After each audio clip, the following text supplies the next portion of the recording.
The one slogan that is being resounded today in media is "We want justice." నలుమూలల నుంచి, దేశం యొక్క నలుమూలల నుంచి యవనస్తులందరూ కూడా బయలుదేరి మాకు న్యాయం కావాలి అని ఒక క్రైని మనం చూస్తున్నాం ఈ రోజుల్లో. నిజంగా ప్రాణాలకి తెగించి ఎన్ని లాఠీ చార్జీలైనా, ఎంత గవర్నమెంట్ పరిస్థితులు, తిండి లేని పరిస్థితులైనా, ఏమి గృహం లేని పరిస్థితులైనా రోడ్డు మీదకి వచ్చి మాకు న్యాయం కావాలి అని అంటున్నారు అని అంటే నిజంగా మనిషి హృదయంలో అన్యాయంని సహించలేని తనము, న్యాయం కోసం వెదికే ఆ ఆశ ఎంత గొప్పదో కదా.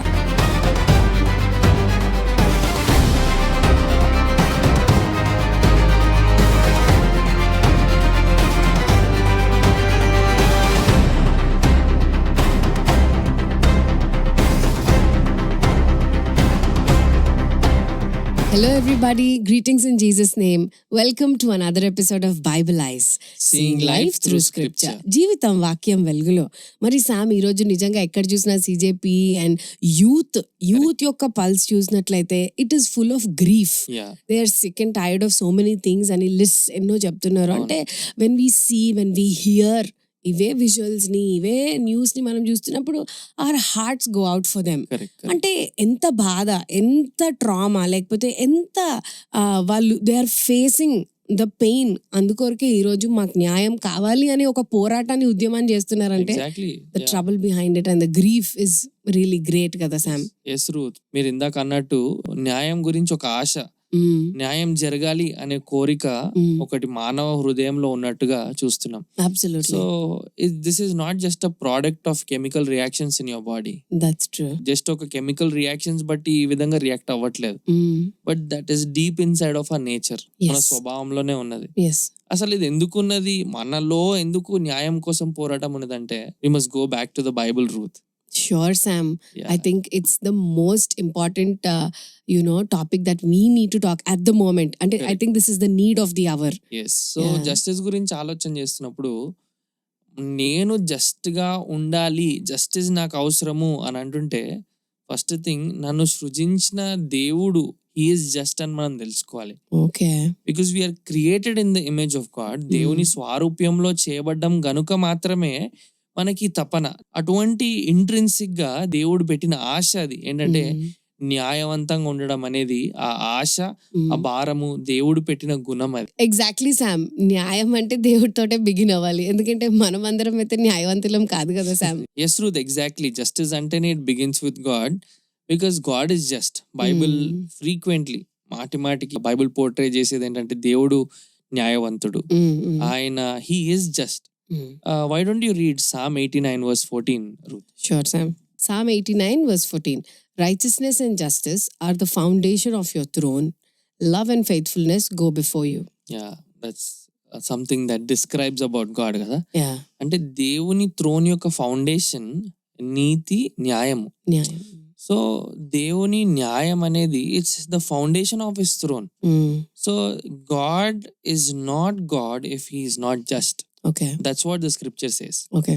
దేవుడు ఒకవేళ న్యాయవంతుడు కాడు అంటే దేవుడే కాదు. జనరల్ గా రూత్ ఆన్సర్ దిస్. Okay. ఒక జడ్జ్ హీఈస్ జస్ట్, ఈయన న్యాయవంతుడు అని చెప్పాలంటే ఏ విధంగా చెప్పగలుగుతాం? When he is being fair, అంటే ఒక తప్పు చేసిన వాళ్ళకి పనిష్మెంట్ ఇవ్వాలి. Exactly. And if he is not guilty, you let them go. Yeah, according to the deeds that he does, and Yes. according to the verdict he gives. Yes. ఆయన ఇచ్చే తీర్పుని బట్టి, ఆయన చేసే క్రియలను బట్టి అబ్బాయి అయితే న్యాయవంతుడు అని డిక్లేర్ చేస్తాం. Yes. అట్లా ఏ ప్రొఫెషన్ తీసుకున్నా. కానీ దేవుడిని అట్లా డిక్లేర్ చేస్తామా? దేవుడు న్యాయం జరిగిస్తున్నాడు కాబట్టి న్యాయవంతుడు అని మనం అనం. ఎందుకంటే దేవుడు న్యాయం చెయ్యడం కాదు, దేవుడే న్యాయం అయి ఉన్నాడు అని చెప్తుంది Bible. The origin, the source and the attribute of God. Okay. You cannot separate justice from God. దేవుని నుంచి న్యాయం అనేది వేరు చేయలేం. Just like we say God is love, we need to say God is just. God is just. And that's what the Bible frequently tells us. Okay. Actually అట్లా మనం ఆలోచన చేస్తున్నప్పుడు, ఈ లోకంలో అన్యాయం ఉంది అని చెప్తున్నప్పుడు న్యాయంకి డెఫినేషన్ ఏంటి అని కూడా అడగాలి మనం. Okay. సో న్యాయంకి definition it begins with God. Okay. So Bible చెప్పే మాట ఖచ్చితంగా ఆలోచన చేయాలి ఏంటంటే గాడ్ ఈజ్ జస్ట్. ఇదెందుకు గుర్తు చేసుకోవాలండి మనం ఈ రోజు అంటే, దేవుడు జస్ట్ కాబట్టే మనలో అటువంటి ఆశ పుట్టించి న్యాయము ఉండాలి, న్యాయం కొరకు పోరాడడానికి ఎట్లన్నా కొంచెమన్నా పనిచేస్తుందంటే మనము because we are sinful it's mad అంటే Okay. కొంచెం న్యాయం గురించి పోరాడినా ఎక్కడో ఒక దగ్గర అన్యాయం లేకుండా మనం ఎవరం ఉండం. But God is the one who created us. So Correct. We need to remember justice కి ఫౌండేషన్, జస్టిస్ ఎవరి నుంచి ప్రారంభించబడుతుంది, అసలు జస్టిస్ ఎవరు అంటే it's God God. Himself. God is just truth. Okay Sam, I understood what you're saying. కానీ ఇప్పుడు దేవుడు న్యాయవంతుడు, yeah, God is just. Correct. Just గా ఉన్న దేవుడికి అన్యాయం గురించి will he understand injustice? Yeah, that's a very great question, Ruth, and that's something that we need to ponder upon. Okay. న్యాయమైన దేవునికి అన్యాయము తెలియకుండా ఉంటుందా అంటే బైబిల్ అద్భుతమైన రీతిలో ప్రెజెంట్ చేస్తా ఉన్నది. రియలీ? ఎందుకంటే ఇందాక మనం చూసాం కదా, God himself is the definition for justice okay. And he is just. ఆయన న్యాయవంతుడు, ఆయనే న్యాయమై ఉన్నాడని చూసినాం. అవును. అటువంటి న్యాయమైన దేవుడు అన్యాయంని ఎదుర్కొన్నాడు. ఎవరు అన్యాయం తెలుసా? మానవాళి అన్యాయము. ఈ లోకంలో అన్నిటికంటే గొప్ప అన్యాయం ఏంటో తెలుసా Ruth? It's not paper leak. It's not, yes, paper leak is injustice. Every other evil deed is injustice. Definitely we condemn it. But the greatest evil deed, అన్నిటికంటే దుష్టమైన కార్యం ఏంటంటే జీవాధిపతి అయిన దేవుడిని మానవాళి సిలువ వేయుటకు, అన్యాయమైన తీర్పుకు గురి చేయుటకు పూనుకుంది. That's the greatest injustice that has ever been done on the face of this earth. ఈ భూమి మీద ఏదన్నా అన్యాయం జరిగిందంటే పరిశుద్ధుడైన దేవుని కుమారుడు సిలువ వేయబడ్డాం. Ruth, can you read Acts 2:23? Yes, Sam.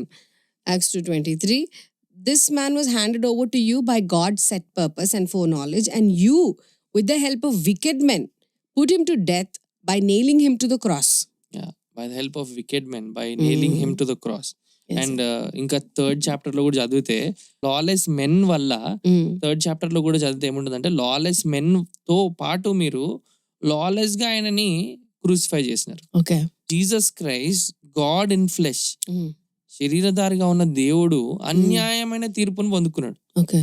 Jewish లా ప్రకారము ఎప్పుడు నైట్ టైమ్స్ ఏ కోర్ట్ జరిగింది హిస్టరీలోనే లేదు. But he was taken to court frequently. ఆయనకు వర్డిక్స్ నైట్ ఇచ్చేసినారు. ఆయనని అంత భయంకరమైన అన్జస్ట్ తీరుగా.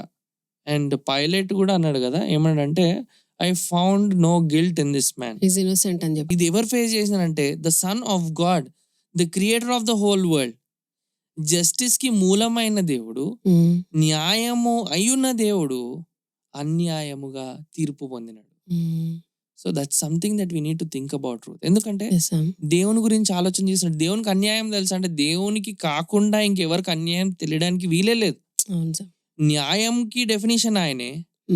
అన్యాయం పొందుకున్నటలో దీనికంటే తీవ్రమైన అన్యాయం ఈ లోకం ఇంకేం లేదు. Cross is the most unjust thing, or it's the pinnacle of injustice, and that's done by humanity. మానవాళి ఆయనను సిలువ వేసింది. అనేక సార్లు మనం అంటాం కదా, దేవుడు ఉంటే ఎందుకు కనిపించాడు, దేవుడు ఉంటే ఎందుకు కనిపించాడు చాలా మంది అడుగుతుంటారు కదా. ఆసియస్ ప్రాబ్లం భక్తుడు ఏమన్నాడంటే, yes, God showed himself up and the one time he showed himself they crucified him అని అన్నారు. దేవుడు కనిపించాలనే వచ్చినాడు, కానీ ఒక్కసారి కనిపించినప్పుడు ఆయన తీసుకెళ్లి సిలువ వేసినారు. అంటే this an other side of the coin. దేవుని ప్రణాళిక, దేవుని ఉద్దేశము, దేవుని ముందుగా నిర్ణయించిన సిలువ కార్యం అనేది ముందుగా నిర్ణయించింది. కానీ to the other side of the coin, wicked men crucified him. And humanity చేసిన అన్జస్ట్ యాక్ట్ ఏదైనా ఉందంటే that's killing the saviour, killing the Prince of Life on the cross of Calvary Road. That is really deep, Sam. So that makes us think that God understands what injustice is. Exactly. Yeah. అంటే అదొక్కటే కారణం కాదు, దేవునికి అన్యాయం అంటే తెలుసు. Yeah. కానీ దేవుడు స్వయంగా అన్యాయంని స్వీకరించి ఇంకా అన్యాయం అంత దగ్గరగా చూడడం అవసరం లేదు ఆయనకి. అవును Sam. But that's what we see. And మానవాళి ఆ అన్యాయం జరిగించినట్టు చూస్తున్నాం. Yes, Sam. కరెక్టే శామ్. మరి ఇట్లాంటి అన్యాయం జరుగుతున్నప్పుడు ఎవరైతే అన్యాయం చేస్తున్నారో వెళ్ళి ఆ సోర్స్ ని వాళ్ళని పట్టుకోవాలి కదా శామ్ మనం. కరెక్ట్. ఒకవేళ సోర్స్ ని పట్టుకోవాలంటే మనందరం కూడా జైల్లోనే ఉంటాం. ఎందుకంటే బైబిల్ గ్రంథం ఏమని చెప్తుందంటే, మాటి మాటికి we quote this reference, out of the heart of man come evil thoughts, murders, adulteries అన్ని కూడా ఎక్కడి నుంచి వస్తున్నాయి అంటే ఒక సోర్స్ ఉంది, ఓకే. ఒక ఫౌంటైన్ ఉంది. ఆ ఫౌంటైన్ ఏంటంటే మన హార్ట్. బైబిల్ మళ్ళీ అదే చెప్తుంది ఏంటంటే Jeremiah 17:9 the heart is deceitful above all who can know its wickedness. అంటే దాని దుష్టత్వం ఎవరు తెలుసుకోగలుగుతారు? అన్నిటికంటే భయంకరమైనది మానవ హృదయం.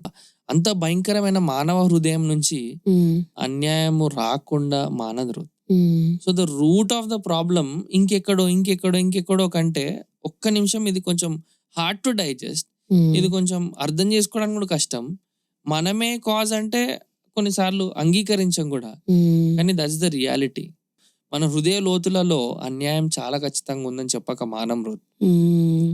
So now this is something personal. Yeah exactly. Individual గా నేను ఆలోచించాల్సింది ఏంటంటే, ఇంత అన్యాయం జరుగుతున్నప్పుడు వీటన్నిటి గురించి ఆలోచిస్తున్న సమయంలో Yeah. నా హృదయంలో కూడా అన్యాయం ఉంది అని నేను గుర్తించాల్సిన సమయం కదా సార్. కరెక్ట్. అంటే గవర్నమెంట్ లో అన్యాయం ఉందా, లేకపోతే ఇంకొక ప్లేస్ లో అన్యాయం ఉందా, లోకంలో అన్యాయం ఉందా అంటే ఎస్ ఉంది. కానీ దీని అంతటికి రూట్ ఏంటి? అసలు దీనికి రూట్ ఏంటి అంటే మనకు తెలుసు కదా. Every time we keep quoting the heart of the problem is the problem of the heart. Yeah, is that why the Bible says that all have sinned? Exactly, that's why the Bible says everybody has fallen short of the glory of God. And మన అందరం కూడా realise అవ్వాల్సింది ఏంటంటే we have a problem with ourselves. Yes. Root ఏంటంటే పక్కనోడు కాదు, route నేనే. Okay. నేనే కారణం అని రియలైజ్ అవ్వాలి. రియలైజేషన్ ఎందుకు అవ్వాలండి అని అంటే బేసిక్ గా జస్ట్ అ డయాగ్నోసిస్. ఇప్పుడు నాకు ఒక డిజీజ్ ఉంది, నేను టెస్ట్కి వెళ్ళకుండా నిన్ను టెస్ట్కి తీసుకుని వెళ్ళినా అప్పుడు ఏమవుతుంది అంటే నా డిజీజ్ ఏదో బయటపడదు. ఒకవేళ నీకు ఏదైనా డిజీజ్ ఉంటే అది బయటికి వస్తుంది. యా, అంటే that the sickness that comes out కదా. But what should I do if I want to be made right? What should I do? I should go and examine myself and submit myself to the diagnostic centre. Absolutely. That's what the Bible does. Neat గా ఏం చేస్తుంది అంటే, బాబు ఇగో ఇది self diagnosis kit లాగా Bible వాడుకొని, ఇగో నేను ఇట్లున్నాను, problem is with me. Government లో ప్రాబ్లం ఉందా ఉంది, ఇంకెక్కడన్నా ప్రాబ్లం ఉందా ఉంది, ఇంకెక్కడ ఇన్జస్టిస్ ఉందా ఉంది. కానీ అన్నిటికంటే ఎక్కడ ఎక్కువ ఉంది, అన్నిటికీ వేరేంటి, అన్నిటికీ రూట్ ఏంటంటే మన హ్యూమన్ హార్ట్ ఖచ్చితంగా అన్యాయంతో నింపబడిందని చెప్పక మానలేము. అదే ఫౌండేషన్ గా గుర్తుపెట్టుకోవాలి. మరి దేవుడు ఏం చేస్తున్నాడు శామ్? దేవుడే కదా ఏదో ఒక సొల్యూషన్ తీసుకురావాలి, ఎందుకంటే గాడ్ ఇస్ జస్ట్ అని మనం స్టార్టింగ్ లో మాట్లాడినాం కదా. కరెక్ట్. సో మరి ఎట్లా Sam? That's why we need to understand God did not ignore injustice. అన్యాయంని దేవుడు ఎప్పుడు చూడనట్టు వదిలిపెట్టలేదు. ఓకే. దేవుడు he stepped into the unjust world. ఆ ఇంజస్టిస్ అనే భయంకరమైన సమస్యను సాల్వ్ చేయడానికి ఆయనే లోకానికి వచ్చినాడు. అన్యాయమైన లోకంలోకి న్యాయవంతమైన దేవుడు వచ్చి ఆయన ఏం చేసినాడు? ఇంజస్టిస్ గురించి ఏమైనా చేసినాడా? ఏమైనా ప్రొటెస్ట్ చేసినాడా? ఏమైనా వెళ్ళి ఇంకేదన్నా చేసినాడా అంటే the Bible clearly explains. Can you read Romans 3:26? Sure Sam. Romans 3:25 నుంచి చదవాలా Sam? God presented him as a sacrifice of atonement through faith in his blood. He did this to demonstrate his justice, because in his forbearance he had left the sins committed beforehand unpunished. He did it to demonstrate his justice at the present time, so as to be just and the one who justifies those who have faith in Jesus. Exactly. That's something very precious but very difficult to understand. Yes, sir. God is just and he is the justifier. Okay. ఆయన న్యాయవంతుడుగా తీర్చేది కూడా ఆయనే. ఇది ఎట్లా కుదురుతుంది అంటే, ఇందాక చెప్పినట్టుగా దేవుడు అన్యాయాన్ని చూసి చూడనట్టు వదిలిపెట్టలేదు. దేవుడు అన్యాయానికి శిక్ష ఇచ్చి ఉన్నాడు. దేవుడు అన్యాయాన్ని భరించి ఉన్నాడు. ఇంకోలాగా చెప్పాలంటే దేవుడు అన్యాయాన్ని ఆయన మీద తీసుకొని ఉన్నాడు. ఒకవైపు న్యాయవంతమైన దేవుడు, ఇంకో వైపు అన్యాయమైన మానవాళి. ఇప్పుడు ఈ అన్యాయమైన మానవాళిని న్యాయవంతులుగా చేయాలంటే దేవుడు ఏదో ఒకటి చేయాలి.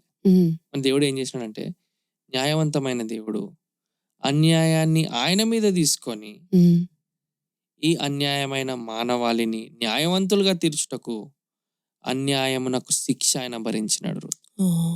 He took the injustice upon himself and he bore it on the cross of Calvary. Why did Jesus die? Why did Jesus hang on the cross? ఎందుకు ఆయన రక్తాన్ని చిందించినాడు? That was the justice of God being poured out on Jesus Christ. ఆయన ఉగ్రత మోపబడతా ఉన్నది. Mm. మానవ అన్యాయం నాకు source ఏదైతే ఉందో Mm. అది ఆయన మీద మోపబడ్డది. దేవుడు అన్యాయాన్ని చూసి చూడనట్టు ఊరుకున్నాడంటే అసలు లేదు. Mm. దేవుడు అన్యాయాన్ని శిక్షించినాడు. Mm. కానీ ఇంకా గొప్పది ఏంటంటే ఆ శిక్షను కూడా ఆయన తీసుకున్నాడు. Wow. That's the So- greatest truth that we have to learn, Ruth, when it Yeah. comes to injustice. So God did not remain silent. He did not remain silent and he will never ever remain silent. Yeah. So because he's a just God. Correct. ఆయన ఎప్పుడు కూడా he has the verdict. Yes. అవును Sam, నాకు అర్థమైంది. ఇప్పుడు నిజంగా దేవుడు మన స్థానంలోనే ఆయన చనిపోయే అన్యాయంని ఆయన ఫేస్ చేసి ఒక న్యాయమైన దేవుడుగా he did not remain silent but he satisfied అని మనం ఇప్పుడు దాకా యూ టోల్డ్. Correct. ఓకే, ఇక్కడ దాకా ఓకే సామ్. కానీ మరి ఇప్పుడు ఇంకా కూడా అన్యాయం జరుగుతుంది కదా, Yeah. మరి అట్లాంటప్పుడు ఏంటి అంటే ఏం మారాలి? ఇప్పుడు గవర్నమెంట్ మారాలా, లేకపోతే కొంచెం సిస్టమ్స్ మారాలా, ఇన్స్టిట్యూషన్స్, అట్లా డిఫరెంట్ వాటిల్లో అన్యాయం జరుగుతున్నప్పుడు Mm. ఏం మారితే మళ్ళీ మనకి న్యాయం అనేది ఉంటది సామ్? Yes, Ruth, ఖచ్చితంగా ఎక్కడైతే చేంజెస్ నీడెడ్ ఉన్నాయో అక్కడ ఖచ్చితంగా ఇట్స్ నీడెడ్. ఓకే. అండ్ ఖచ్చితంగా మార్పులు అనేవి అన్ని దగ్గరలో జరగాలి. కానీ అన్ని దగ్గరలో మార్పు జరగడానికంటే ముందు బైబిల్ ఏం చెప్తుందంటే, ఇందాక చూసినాం కదా సోర్స్, Yeah. మనమే సోర్స్ ఆఫ్ వికెడ్నెస్ అన్నప్పుడు మనం మారకపోతే then you cannot expect justice from the world. Okay. So what's the solution? మరి ఏంటి ఈరోజు మనకు అన్నిటికంటే పెద్ద పరిష్కారం ఏంటి అంటే is the transformation of the unjust heart. అన్యాయమైన హృదయం మారాలి, అన్యాయమైన హృదయం రూపాంతరపరచబడాలి, ఆ అన్యాయమైన హృదయం తీసివేయబడి నూతన హృదయం మనకి ఎంతకైనా అవసరమైంది Ruth. So we need the transformation of the heart today. So the solution for all injustice lies when we receive a new heart from the Lord. Yes Sam. అవును సామ్, ఇప్పుడు గవర్నమెంట్స్ కానీ ఇన్స్టిట్యూషన్స్ కానీ ఇవన్నీ కూడా మంచిగా న్యాయవంతంగా ఉండాలి అని అనుకోవడం మంచిదే. కానీ ఎంత న్యాయంగా ఉన్నా, ఎంత పర్ఫెక్ట్గా ఉన్నా కూడా ఒకవేళ మన హృదయం మారకపోతే దెన్ మళ్ళీ ద సేమ్ థింగ్ రిపీట్స్ అనేది అయితే నాకు అర్థమైంది సామ్. ఎగ్జాక్ట్లీ. పర్ఫెక్ట్ గవర్నమెంట్ వచ్చింది అని అనుకొని అంత పర్ఫెక్ట్ ఉంటుందంటే మోసపోతాం. Because the problem lies in the heart Ruth. So we need a new heart. And that's only possible through Jesus Christ. Yes, Sam. That is so powerful and wonderful. So, ఇదంతా మనం మాట్లాడుకున్న తర్వాత, Sam, in conclusion, what can we do in this time of crisis? Yeah, in this time of crisis, we just have one thing to do. To cry out to the just God. Wow. న్యాయవంతుడైన దేవుడు అన్యాయాన్ని సహించని దేవుని వైపు తిరిగి మొరపెట్టినప్పుడు ఆయన ఖచ్చితంగా న్యాయాన్ని జరిగిస్తాడు Ruth. Okay, so we need to pray unto the Lord. And firstly దేని గురించి ప్రేయర్ అంటే మన గురించి ప్రేయర్ చేసుకోవాలి. Okay. ఎందుకంటే ఒకవేళ నిజంగా మనం ఇంకా మన హృదయంలో ఉన్న అన్యాయం పోకపోతే, మనం ఇంకా రూపాంతరపరచబడి మార్చబడకపోతే, ఫస్ట్ ఆఫ్ ఆల్ మన ప్రభువా నన్ను మార్చు, నాకు నూతన హృదయం దయచేయి అని ప్రార్థన చేయాలి. For self. Exactly. Then we need to pray for the country. We need to pray for the people. We need to pray for the youngsters. Yes. The list goes on and on. Lord, may you give justice. నీవు న్యాయాన్ని జరిగించు అని వేడుకోనాలి Ruth. Absolutely. ఎందుకంటే ఆయన న్యాయవంతుడు కాబట్టి. Yes, Sam, we need to pray. Yeah, అంటే ఉట్టి prayer మాత్రమే కాదు కానీ know that God's justice will prevail. Okay.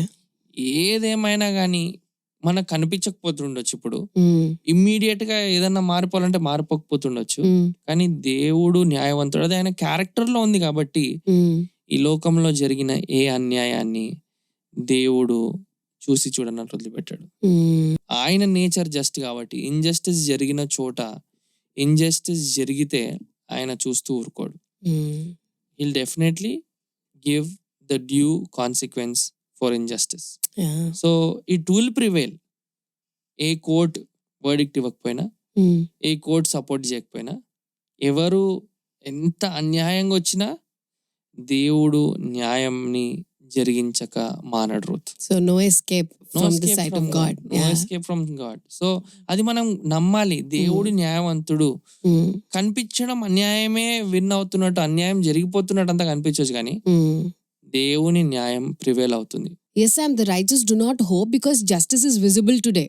They hope because God's justice is inevitable. Correct. Right? కొన్నిసార్లు ఇమీడియట్ గా అవ్వచ్చు, కొన్నిసార్లు ఇమీడియట్ గా కాకపోవచ్చు, కానీ డెఫినెట్ గా మాత్రం అది జరుగుతుంది. Yeah, so when we have that kind of understanding, that can give us a peace, peace and the confidence. sense of peace and calm. Yeah, with prayer and knowing తో పాటు గుర్తుపెట్టుకోవాల్సిందంటే we need to have hope.